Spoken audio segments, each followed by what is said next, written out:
So Leute, willkommen bei Dragomir baut. Ich bin der Dirk. Bei mir dreht sich alles um den Labwaffenbau und einige andere Sachen.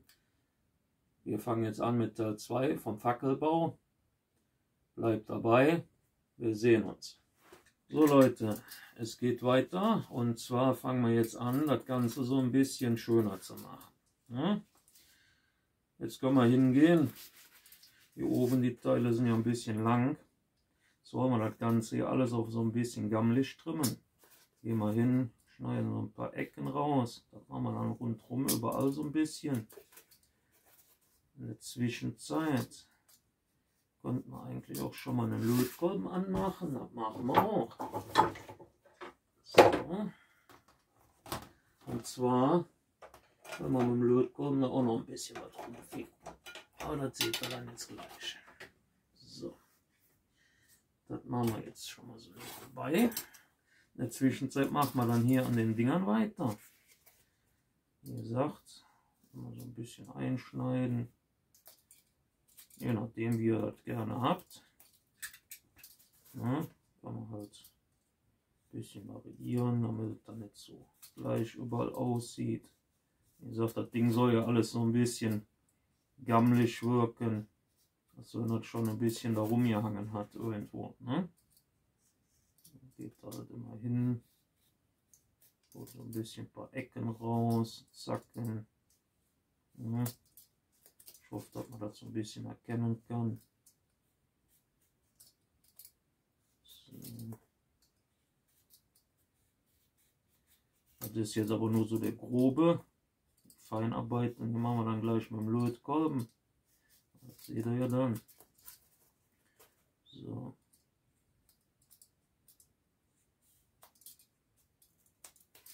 Also ein bisschen auch hier so ein paar Scharten rein.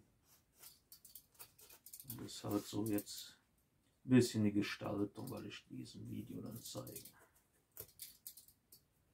Das könnt ihr eigentlich auch bei anderen Sachen machen, wenn ihr halt so ein bisschen so einen abgenutzten Look dann reinmachen wollt.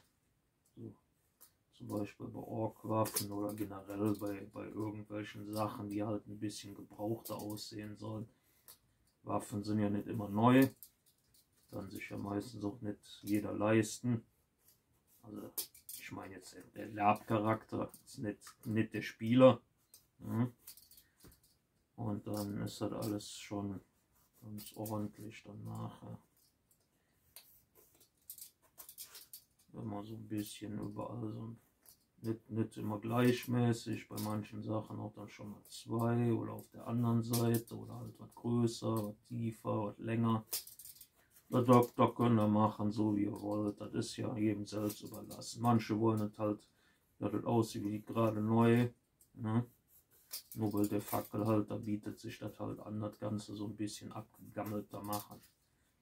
So. Ab und zu auch schon mal so ein bisschen die Schnittrichtung wechseln. Nicht nur mal von oben, auch schon mal von unten. So. Weil überall so ein bisschen was dran ist. Mal mehr, mal weniger. Wenn ihr damit zufrieden seid, könnt ihr dann hingehen und macht dann weiter unten. So wie hier vielleicht so. Hier noch eine Kante rein. Kann ja sein, dass schon öfters mit hier gekämpft worden ist. Dann geht er hin, macht vielleicht noch ein bisschen größere.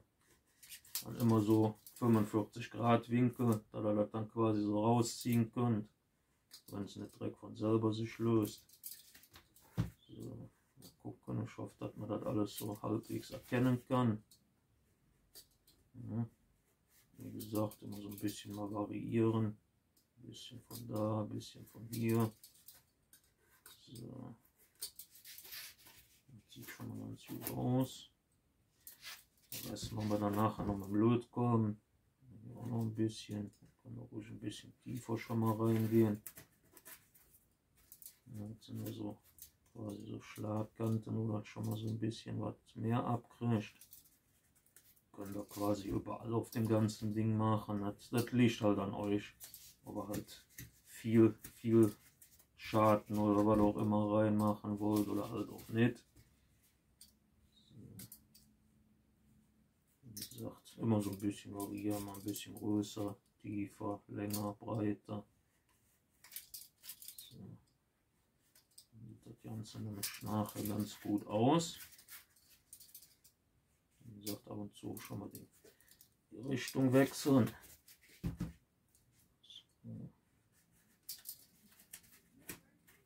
So, dann sind wir hier. So, im Griff können wir auch noch ein bisschen was machen. Dass das so ein bisschen abgegammelt aussieht. Muss jetzt nicht, aber wie gesagt, kann man ja überall ein bisschen was machen. Wie gesagt, das ist Geschmackssache. So, machen wir hier in das Stück soll ja Holz. Da können ruhig auch ein paar Schatten rein. Ein bisschen was verteilen. Ein bisschen tiefer, nicht ganz so tief. Am besten nicht unbedingt auf der Klebekante hier. Das ist immer so ein bisschen blöd zum Pinsel nachher dann. Aber so im Großen und Ganzen kann man das dann schon mal so machen. So. So ein bisschen verteilt. Vielleicht noch so ein bisschen was mal über Kreuz. Macht sich auch mal gut. So das obligatorische Kreuz, was dann immer mal irgendwo drauf ist. Benutze ich immer mal wieder gerne. Ist nicht so sauber, ist es auch nicht schlimm, weil Holz ist ja auch nicht gerade, dass das immer sauber irgendwie eine Kitsche reinkriegt. So. Das lassen wir jetzt erstmal so. Ich denke, das reicht. So. Ja. Dann habt ihr das quasi schon mal so alles gemacht. Dann gucke ich mal, wie weit der Lötkolben ist. Ich gehe jetzt immer noch mal so ein bisschen mit einer Kanterklinge drüber. Damit dann die Rückstände vom letzten Mal runtergehen. Und dann gehe ich halt ein bisschen hin und tue das Ganze noch so ein bisschen so vertiefen. Wie ich gerade merke, habe ich, glaube ich, das gute Teil nicht richtig festgemacht. So, nicht schlimm, haben wir alles hier griffbereit liegen. So, dann ist das jetzt eigentlich schon gut sein. Ja. So, dann geht er hin so ein bisschen, also quasi so ein bisschen mit der also mit der Spitze ein bisschen vertiefen. Da kann man dann nachher, machen wir dann so quasi diese Rosteffekte, dass das schon so ein bisschen weggegammelt ist. Geht da überall mal so ein bisschen drüber, ein bisschen vertiefen, hier, da ein bisschen was. Ja, so. Ich hoffe, dass man das so halbwegs sehen kann. Ne? So. Ja, ein bisschen. Nur gucken, dass das halt nicht so aussieht, als wenn ihr den Lötkolben da reingedrückt habt. Also ein bisschen größer machen. Ein bisschen noch so verwischen. So leichte Kreisbewegungen. Nicht bei allen. Und so zum Rand hin können wir auch ohne machen. Aber überall so ein bisschen, also verteilt. Damit das nachher halt nicht so eine ganz ebene Oberfläche gibt. Ja. Kann man dann halt auch so ein bisschen noch hier so beiarbeiten.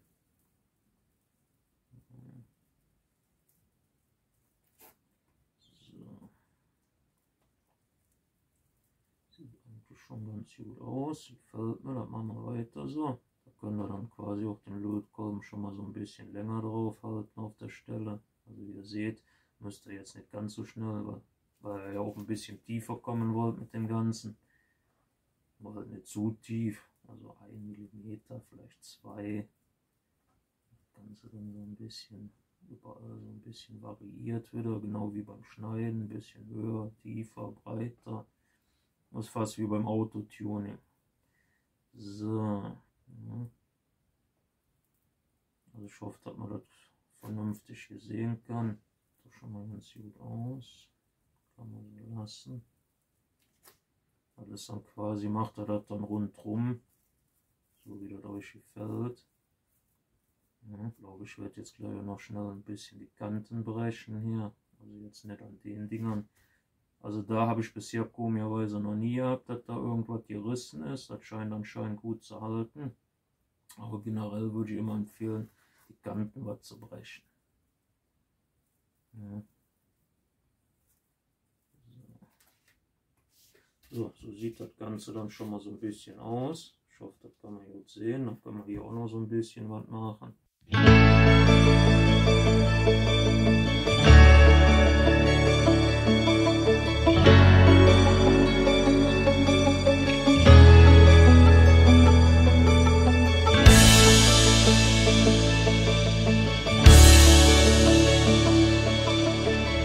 Ich habe das ja schon so ein bisschen gemerkt. Ich habe auch den Lötkolben hier quasi nicht so ganz gerade, den habe ich ein bisschen gebogen. Das ist auch ganz praktisch für manche Sachen. Da kann man so ein bisschen hin und her arbeiten, dann geht das nämlich auch besser. Aber das kann man halt machen, muss man jetzt nicht, kann man auch mit einer Geraden machen. Nur ich finde das Arbeiten so damit halt einfacher und angenehmer.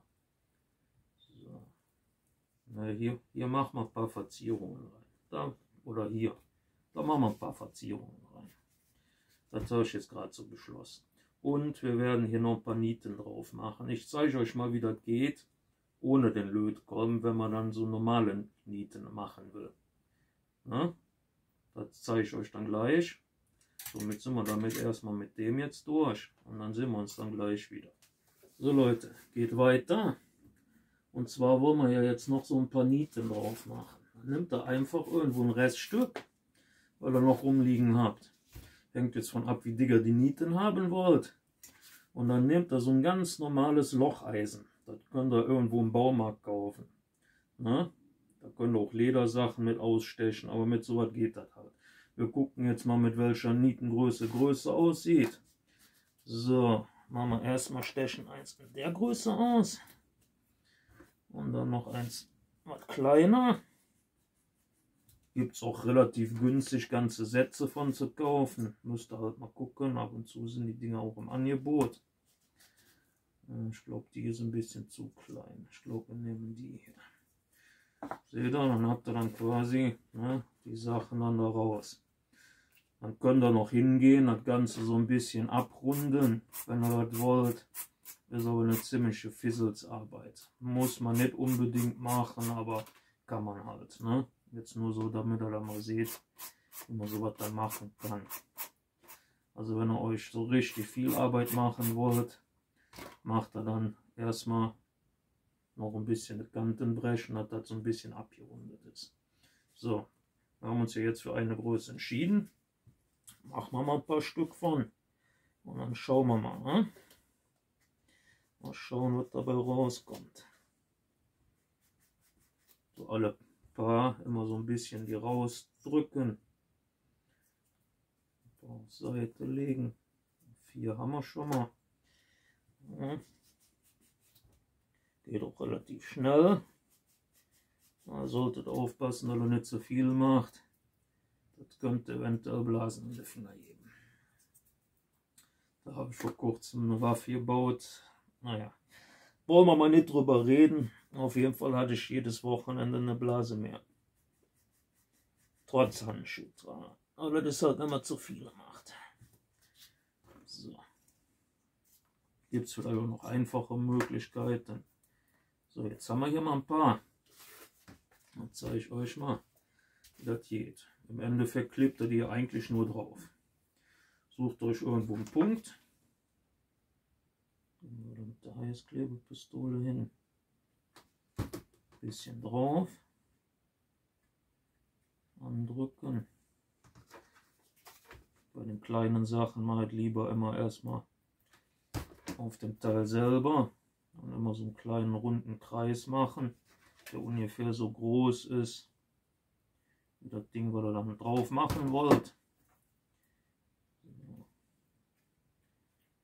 Und dann so den Abstand mache ich jetzt quasi so mal wieder Pi mal Augenmaß. Dann ist das schon gut.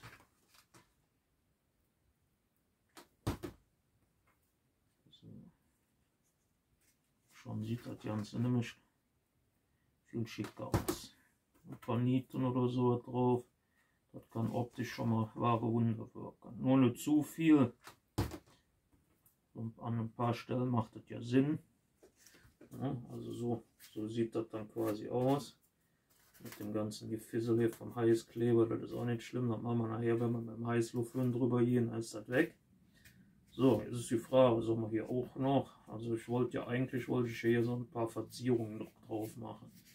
Dass das mal ein bisschen hübscher aussieht. Wenigstens der Griff, der Rest, der kann ja abgejammelt und ranzig aussehen. Ne? Kann man ja gucken. Vielleicht noch ein bisschen Patina dann später dran, aber so weit ist das schon mal. So, dann gehen wir hin. Das Ganze ist soweit jetzt eigentlich schon okay. Den Rest machen wir halt dann später optisch mit der Farbe. Und dann Heißluftföhn. Gehen wir über das ganze Ding drüber, damit das ganze Gefissel hier weg ist. Ich weiß nicht, ob man das hier so sehen kann. Aber durch den Heißluftföhn geht das eigentlich ganz gut weg. So, dann machen wir das mal schnell und wenn ich dann fertig bin, sehen wir uns wieder.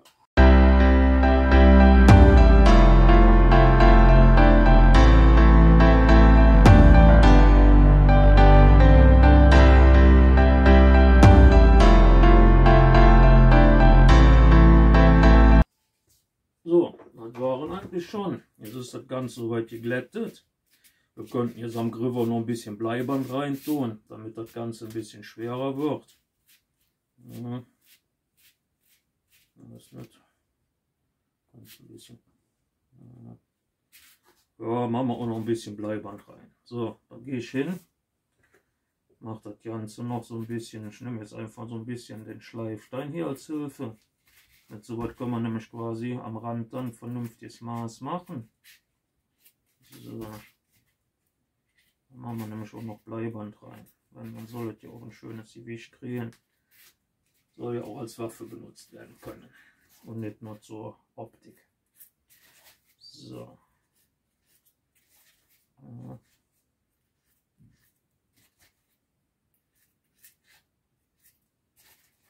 So.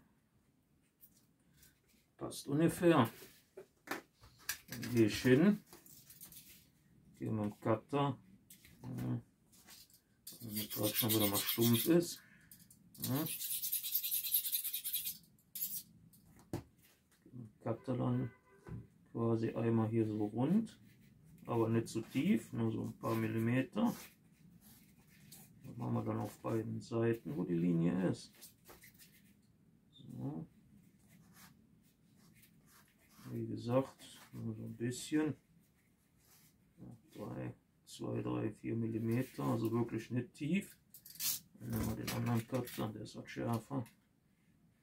Und dann tun wir das so ein bisschen. Machen wir da so eine Vertiefung rein entlang der Schnittkante. Das ist dann quasi, damit das Bleiband nachher mit dem Rest des Griffes soweit bündig ist. Ja, man kann das Ganze jetzt auch quasi auch noch ein bisschen dünner schleifen. Der Griff halt zu dick. Man kann den Griff auch quasi nur bis hier machen, also bis hier, und macht das Ganze dann etwas generell was schmaler. Das kann man machen, so wie man halt möchte. Ich habe jetzt mal alles in einem gemacht, wie gesagt. Hängt doch immer davon ab, wie groß die Hände der Leute sind. Ne? Bei manchen ist es halt, die haben halt kleinere Hände, so wie ich. Und andere halt größere, also für Leute mit größeren Händen wäre das jetzt ja kein Problem. Aber da muss man halt gucken. Wenn die jetzt für mich selber wäre, würde ich so noch ein bisschen was abschleifen, dass der Griff noch ein bisschen griffiger ist. Aber im Prinzip ist das halt jedem selber überlassen. Ich zeige euch ja nur, wie es gehen kann. So, dann habt ihr hier quasi rundherum so ein bisschen Vertiefung. Und dann setzt ihr dann quasi hier nachher das Bleiband an. Das zeige ich euch aber dann jetzt gleich. So Leute, jetzt machen wir Bleiband dran. Dafür habe ich mir eine Rolle Bleiband geholt. Wickelt da erstmal ein gutes Stück ab. Macht so an einer Stelle hier so ein bisschen rein.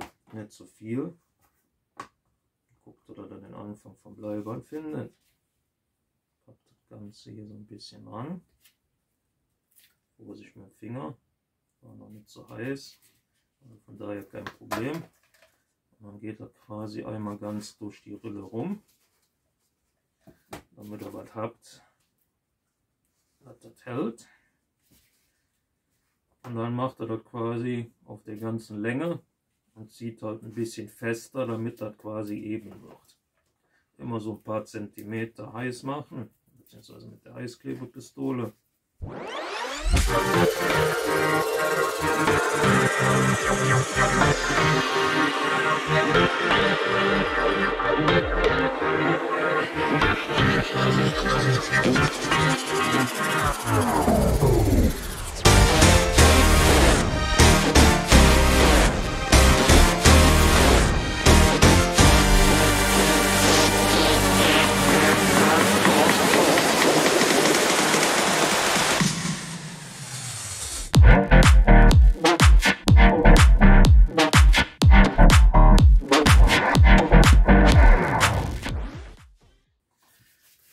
So Leute, Bleiband ist dran. Jetzt hat das Ganze auch ein bisschen Gewicht. Ich packe das jetzt noch nicht an, weil es halt noch ein bisschen heiß ist. Dann gehe da hin, damit der Heißkleber, wie gesagt, habe ich ja schon mal erwähnt, das Flexipaint hält da nicht so gut drauf. Gehe da hin, ja, ist jetzt nicht so schlimm. So, gehe da hin, nimmt ein bisschen Pattex und schmiert das hier nochmal so quasi drüber.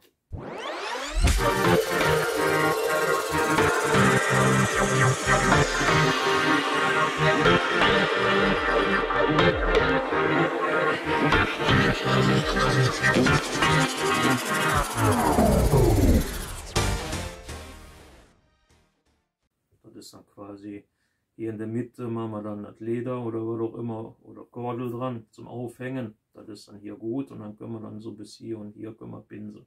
Aber das zeige ich euch dann im nächsten Video. So Leute, das war jetzt mit dem zweiten Teil vom Fackelbau. Wir sind jetzt soweit fertig, dass wir anfangen können im nächsten dann halt zu pinseln. Ich hoffe, das Video hat euch soweit gefallen.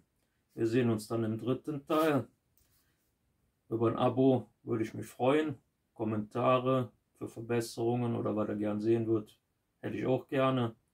Wenn ihr was habt oder zu Tipps oder was. Wenn ihr irgendwelche Fragen habt, könnt ihr auch gerne stellen. Ich mache dann auch gerne ein Video dazu.